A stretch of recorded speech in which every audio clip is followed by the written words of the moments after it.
The air buzzed with quiet excitement inside Gate 47 at Hartsfield-Jackson Atlanta International Airport. Families shuffled with suitcases, professionals typed away on laptops, and the usual pre-boarding announcements echoed across the terminal. Among them was 11-year-old Jaden Brooks, a quiet black kid with wide eyes and a crisp white shirt tucked neatly into his jeans, holding a first-class boarding pass tighter than his lunchbox. He wasn't just flying, he was taking his first-ever plane ride. Alone. His mother, Sergeant Lisa Brooks, a decorated U.S. Army veteran, knelt beside him with pride and a touch of worry in her eyes. "Call me the moment you land, and don't talk to just anyone, okay?" she said, smoothing his shirt collar. Jaden nodded solemnly, excitement bubbling beneath his calm. "Before we continue, hit that subscribe button, turn on your notification bell to get notified for more, share to friends. Where are you watching from? Please tell us in the comments. We love seeing how far our story goes." Jaden was escorted down the jet bridge early, per airline policy for unaccompanied minors. His seat was 1A, a reward from his mom for finishing the school year with straight A's and helping care for his younger siblings while she served overseas. As he settled into the plush leather seat, his white shirt glowing under the overhead lights, he glanced around, wide-eyed at the cabin's luxury.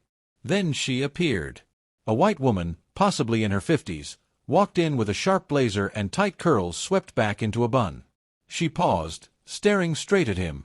She clutched her designer bag as if it might escape. She leaned toward a nearby flight attendant. "Excuse me," she whispered, loud enough for Jaden to hear. "I think that child is in the wrong seat. Maybe even the wrong cabin."